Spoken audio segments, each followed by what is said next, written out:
Hey, we are back. We are the Wrestling Boys. I am Logan. I'm Goose. We're here to give our early predictions for Elimination Chamber. Yeah, and it looks like it's coming together pretty good. Been watching some of the qualifying matches, and Like they had Dolph Ziggler and Bronson Reed, and then I didn't even know Bronson Reed had re-signed with the company. I didn't know either, but I was like, he's back. nice to see him.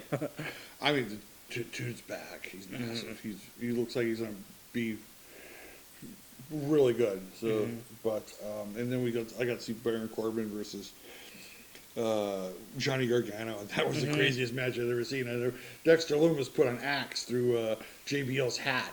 I was like, what? I must have missed that part of the match because I didn't see that. No, it was like toward the end of the match. It was like, but it was crazy. It was like JBL put his hat on the table, ripped off part of the announcer's table, and all of a sudden Dexter Lumis, who came out with Johnny Gargano, comes kind of like approaches him and stops, and then all of a sudden pulls his like hatchet out of his. And we're like, what the hell? He's got an axe. What the hell? What was it? And the next thing you know, you just right through the hat. And I'm like, whoa, dude. Got to see if I can find that on YouTube. I was like, that shit's crazy. I mean, but I mean, you would never see this with Vince and George. No. It was like, he'd be the back of a corner. Give him an axe. Yeah. Is someone crazy? What if he hurt somebody? Well, they play these things. But it looks like the Elimination Chamber is coming along pretty good. This year, the Elimination Chamber is for the U.S. title.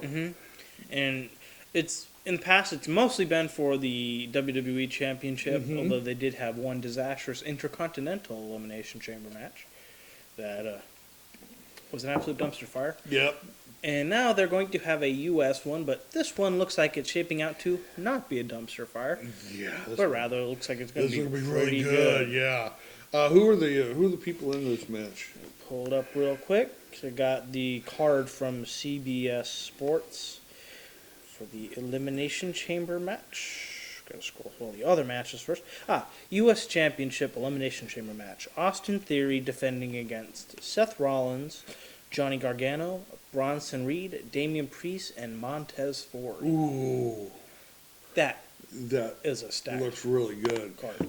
That is a stacked card. I mean, let's just talk about the most obvious thing in the Elimination Chamber right now, and that is Montez Ford, who was one half of the Street Profits. And I mean, it's not surprising to see Montez Ford be given a little of a singles run. Singles push, yeah. Because, no disrespect to Angelo Dawkins, he's fantastic as well. He but is. Montez Ford is the standout star. He's a highlight reel. He's the Shawn Michaels of the Street Profits, if you get what I'm saying. Yeah, I get what you're saying. But it begs the question, because I was kind of surprised when I wasn't sure if both were going to make it. I was actually kind of surprised. Did Angelo Dawkins have a qualifying match? Yeah, against Damian Priest. Okay. So it was kind of like, This might be how they're going to set up a singles run, I guess, for Montez Ford, by having both of them have a chance to be in the match, but then only Montez Ford qualifies, and he gets a great showing in the match, and then we see Montez Ford climb to the top. I don't know. I mean, again, one of the things about WWE that I have always argued against is splitting up tag teams, especially successful tag teams. And Street Profits are fun to watch. The and they're successful, and you always worry that they're going to go down a storyline where they're going to split these guys up. Well, I don't necessarily see them splitting them up. Like, now it's the Street Profits split up, and now they're only single stars. It's probably just going to be Montez Ford's going to get a singles push while also being part of the Street Profits. So you think it's going to be a lot like what they've done with the New Day? Yeah. Okay. Where, like, Big E and Kofi Kingston are still partnering with Xavier Woods, who should be getting a singles push. He's much better than just being relegated to tag teams. Yeah. Hint, hint. Well, right now the New Day they hold the NXT titles, and we're like, okay, that's new. That's certainly different. But I mean, I remember when Xavier won the King of the Ring. We were all like, we were all ecstatic. We were like, oh my gosh, he's finally gonna get that singles push we've been dreaming of. And of course, it just kind of like Went nowhere. Yeah, it kind of died. I would still like to see Xavier Woods get a singles push. I think he deserves at least one of the two The mid-card Intercontinental titles. or U.S. Yeah, title. I mean, but this card looks stacked. I don't even know if I can even give a prediction at this point. Let's see all the entrants again. Again, it's Austin Theory, Seth Rollins, Johnny Gargano, Bronson Reed, Damian Priest, and Montez Ford. Yep. And so you're like, and we're going to see a highlight reel of Montez Ford doing his famous splash, either off the top of the pod or off the top of the That's chamber. a thing we have got to see is one of his frog splashes off the top of the pod. So let's ask this question right away: does Austin Theory retain? Do you think he retains? I don't think so. No, I don't think so either.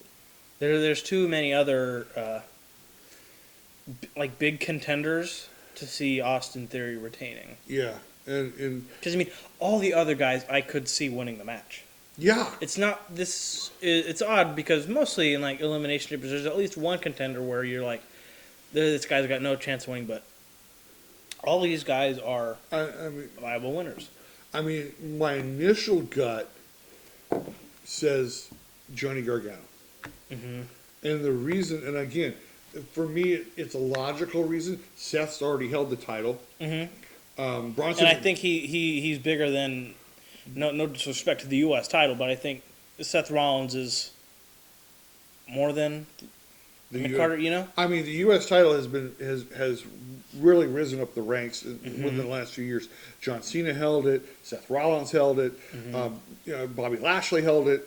I mean, it's not become it's become this mid card belt that is not necessarily a mid card belt, mostly because you can't pry those belts off of Roman Reigns. I mean, in which is that's because another match they have set for Elimination Chamber is Roman Reigns versus Sami Zayn, but they already got stuff set up for WrestleMania with Cody Rhodes. So even though I would like to see Sami Zayn win, I got a theory about that. In just a minute.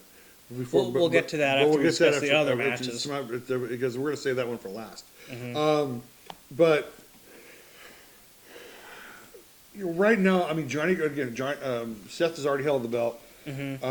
Bronson is still. I mean, he just re-signed with the company. I can't see them putting a belt on him quick. Right now, Damian Priest, I think, has already held the belt, and I think they're trying to. I think they may want to set up maybe a feud between him and Gargano. I mean, I could see, but again, with Priest being a part of the Judgment Day, there's so many layers right now with the Judgment Day, as far as with Edge and Dominic and Rhea and also there's so many layers going on there. I think the Priest. I think he regains that belt, but I don't think it's now. And again, Montez Ford is still part of the Street Profits, and that's the only reason I couldn't see Montez Ford winning it. I think they I think they put him in a good light.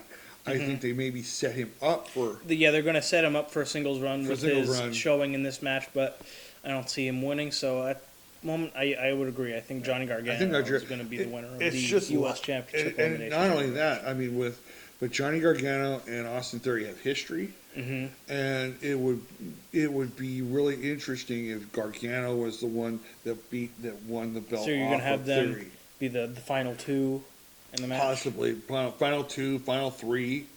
I mean, but again, we're talking about how Triple H. These are all Triple H guys, and so I'm kind of happy to see these guys in one of the biggest matches in But the entire year. of the year, and it's really proving that Triple H wants to really showcase the talents of these 6 individuals. And that's what was nice, because usually in Elimination Chamber it's all main eventers. And, this one you've got also, as we said, you got the main eventer Seth Rollins, but you also got your solid mid-carders like Johnny Gargano, Damian Priest, Montez Ford.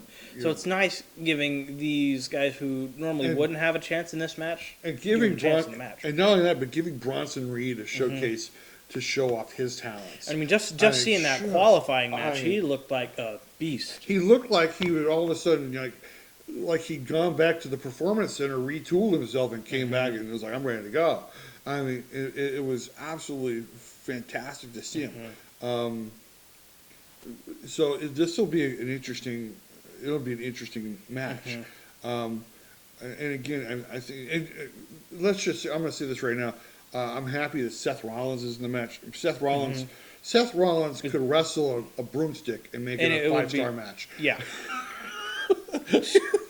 Everything that guy does is excellent. I mean, this guy has only gotten better and better as his career's gone on. He's reminds me of this other guy. Remember, John Cena. He got better and better as time goes on. So, not only that, I wouldn't be surprised if Seth Rollins had another championship run toward the end of this year.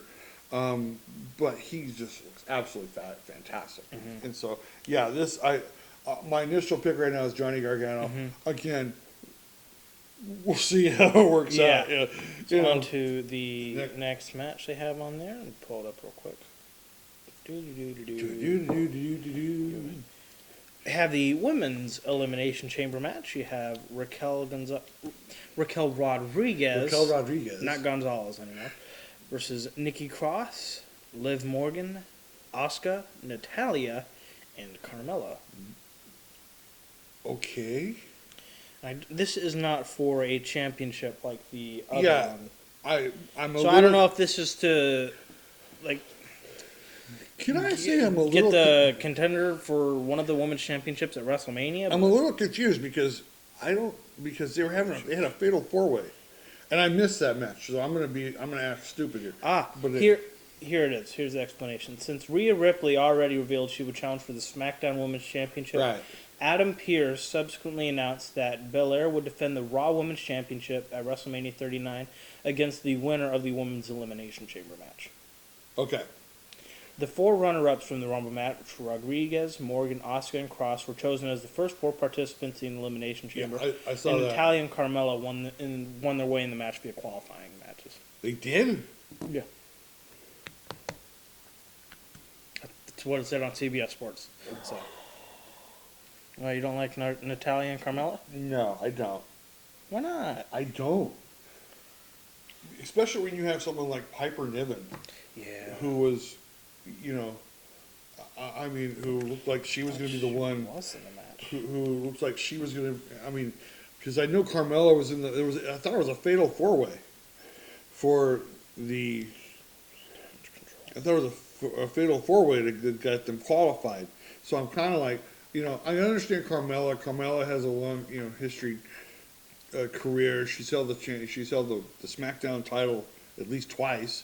But I thought for sure that, because after Piper showing in the Rumble that she would be in the match, but regardless, it's not like Natalya and Carmella aren't still good choices, but I think they could have done more with Piper Niven. My issue is I don't remember Natalya being in that fatal 4-way.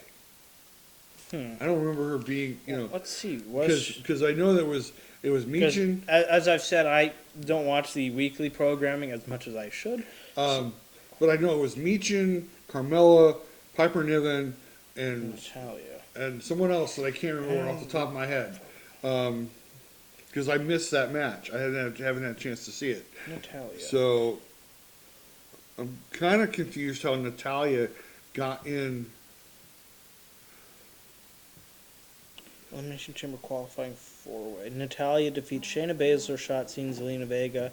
Was on the February 3rd episode of SmackDown. Okay, so they must have had one that was a fatal 4. Okay, so now now I'm re-educated. So they must have had 2 fatal 4-ways. They must have had one on Raw, one on SmackDown, and the winner on the Raw one was Carmella, which makes sense because Carmella is Mela is money. Mela has money, and she's a veteran, and but I don't understand how Natalya beats Shayna Baszler, or I know, as I've always said, I think they need to do more with Shayna Baszler because she's got so much, I don't know, unlocked potential that they've yet to tap into. No, I mean, no disrespect to Natalya, she's always been a solid staple of the women's division, but we need to give other performers WWE a chance to shine. WWE needs to start looking toward the future. You know, again, no offense to Natalya, she's a solid veteran, but in my opinion, Shayna Baszler's already proven herself. She's already proven her potential. I mean, just remember, she had that. She was in the Elimination Chamber just a couple years ago and had one of the most impressive elimination streaks in the entire match's history. And now you're not going to capitalize on it by having her in another Elimination Chamber match? Yeah, I don't understand it. I don't get it. I could see, I mean, Shotzi just, you know, I could see why they would, you know, why would, but Shayna's, I don't know what's going on. I mean, I don't understand, of all the women that you were like, oh yes, let's put Natalya in the Elimination Chamber match. I'm thinking, got all these other solid choices. All these solid choices. Solid upcoming talent choices. You know, I mean, you and I have both agreed Shotzi is a great performer, and I think she's going to be a future women's title holder. She's not there yet, but Shayna Baszler, she's already proven herself. She's already proven herself. I don't know what else she has to do. I really don't. That's why I'm kind of like, so I'm already going to sit there and say, well, Natalya's going to get eliminated pretty early. I already know. And I think Carmella's going to get eliminated pretty early. And so, I'm pretty sure I've got my pick to win the match, Asuka. That's not a bad pick. Because she just had her big return at the Rumble, brought in one of her classic gimmicks, and they've got to capitalize this by having her win and then win at WrestleMania. I love Asuka. That's a solid pick. And again, you take a glance at all the other participants. If you look at you know, Raquel Rodriguez and Liv Morgan and Nikki Cross, it was the twisted sister Nikki Cross, and Asuka. You're like, oh my! And, you know, I mean, the only other ones that I could see winning the match would be probably Liv Morgan or Nikki Cross. But again, because Asuka just had her big return to the company, bringing back a new gimmick, they've got to capitalize by having her win. Yeah, I don't know. I mean, for me personally, and I'm looking ahead to WrestleMania because this is your match for your Raw Women's title. And Asuka versus, first of all, my pick right now is Nikki Cross. I think she's solid. She's been a Raw Women's champion before. I think if you put, you know, and of course she was a Raw Women's champion when she had that horrible gimmick. Almost a superhero. You know, and I'm like, no, let's put it back on her as this version of Nikki Cross. And I think this version of Nikki Cross against Bianca Belair would be great. But I could see Asuka doing the same thing. Asuka with the new gimmick that Kana gimmick. Either Nikki Cross or Asuka could win, but again, because we'll return, I got my money on Asuka. I'll put my money. Got yours on Nikki Cross because she brought back the Twisted Sister recently, and I think mostly because, I mean, if you think about it, I think this was one of the reasons why, you know, she came back at, you know, one of the reasons why she came in the Rumble at 29 was because they knew, we should put her in the, and not only that, you look at the Elimination Chamber, it's a perfect Nikki Cross, a perfect Nikki Cross match, you know, with her the way she is now. We're coming in on time, so what do we got left? other matches we have left are, as mentioned before, Sami Zayn versus Roman Reigns. A mixed tag team match, Edge and Beth Phoenix versus Finn Balor and Rhea Ripley. Edge and that's a perfect mid card match, and Edge and Beth are going to win. So, and they have another match on here. It says Becky Lynch, Lita, and to be announced versus Damage Control. Interesting. So they're bringing Lita back. So since we don't know who that third person's going to be yet, that's got to be a big return that they're going to put together. If they got Lita, Trish Stratus. Well, yeah, that would be an interesting return. That would be. I mean, and to have him against three of the other top current women stars, Bayley, Io Sky, and Dakota Kai, that would be interesting to see the old, the foundational generation of women's wrestlers versus the new generation. I know it probably sounds kind of. I don't know. Weird. I would, that sounds good in theory. How to have Lita and Trish in the same ring, not, like, not are there, facing each other, but working on the together. same side. Are there any returns that are being expected? Like, is there anybody who's out of the company right now? I can't think of any. Yeah, the only problem is that we thought a lot of these returns would come during the Royal Rumble, and it didn't happen. So it's like, I don't know. I'm thinking it's going to be a huge return. I'm thinking it's going to be somebody that that no one's going to expect to be coming back. I mean, obviously, I could see the rumors being that it's going to be Trish. Yeah, Trish and Lita are going to work together with Becky Lynch. It would be absolutely crazy because I know there was just something recently where it said, like, through Naomi's social media, she alluded that she's not going to be returning to WWE, but it's like, what if it was Naomi? It's nice swerve. You got Becky Lynch and Lita come out, and then all of a sudden you hear Naomi's nice music. Little swerve. Oh my God! That sounds about right. Yeah. Must be nice. Water under the bridge.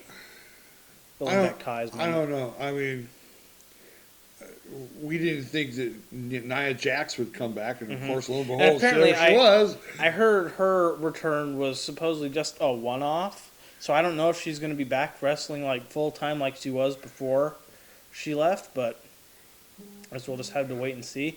But since we don't know who that third person is, we're going to kind of we can hold off on our prediction for the match. But those are our ideas for who the to be announced is. It would be. And as far as the mixed tag team match goes, who you got? You got Judgment Day or Edge and Beth? I got Edge and Beth. You're not going to have Beth Phoenix return just to have her lose. No.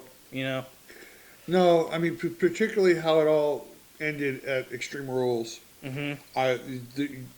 I'm sorry. Beth Phoenix come and whoop ass. Yeah, again, this is let's be honest. This is the perfect mid card feel good match where it's like going to be it's got the potential to be a low key match of the year contender. I know it sounds crazy saying a mixed tag team match. Yeah, has that potential, but it's got 4 top stars.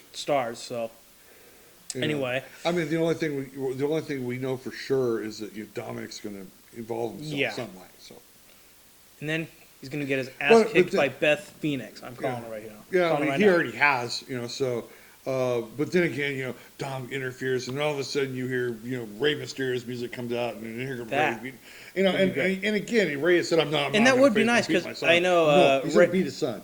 Because Rey and Edge also have a history of being tag team a while back. So anyway, that match we got Edge and Beth Phoenix, hands down. Again, it's the perfect mid card feel good match. It's like And on to the match everybody is waiting for. Roman Reigns versus Sami Zayn.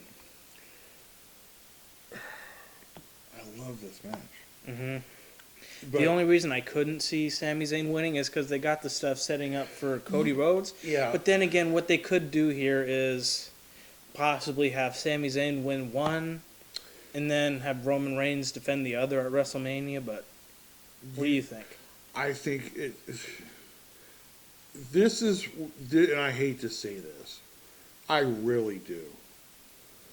But this is one match where I could see it go down where Sammy wins by disqualification.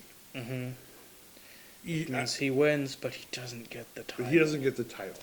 Then that would be able to further the storyline, saying, I won the match. Yeah. But there was shady stuff going on, so they might be able to continue it to WrestleMania. So, let me ask you this, and you can look this up. Is there another pay-per-view between Elimination Chamber and WrestleMania? I don't believe so. I don't think there is. Let's see. And so, I mean, my thing is this. I think, because it looks like the Usos are done. It looks like the Usos are splitting up for some reason.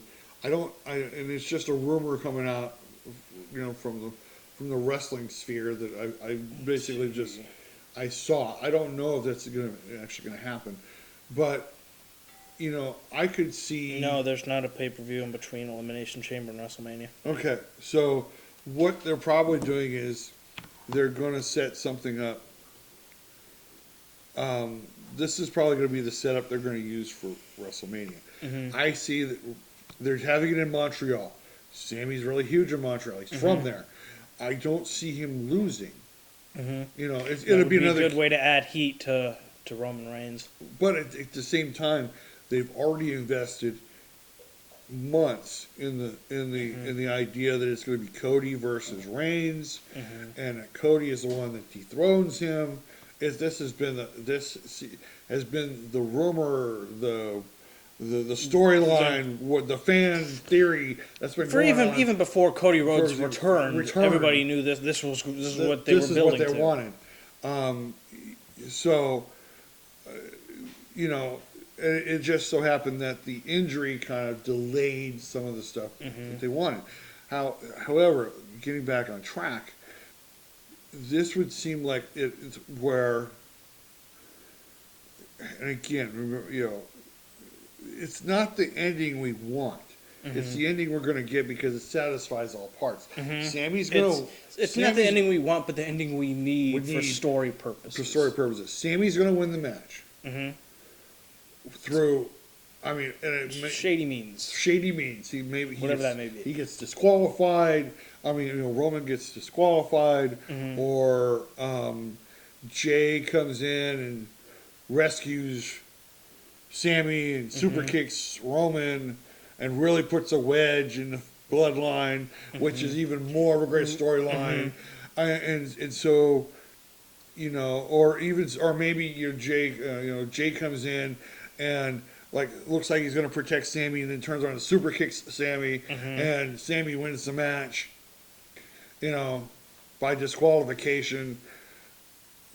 And so everybody's, oh yeah, Sammy won, but he doesn't get the title. Win the championship. He doesn't win the championship. So that's what we expect is going to happen. Sammy wins by DQ to further the dissolution of the bloodline. Yeah, we'll see how this works. Again, we're looking at it another 2 weeks. Yeah. So a lot can happen in 2 weeks. A lot can happen in 2 weeks. So let's just hope it's not like that one day where all our predictions went up in smoke in a matter of hours.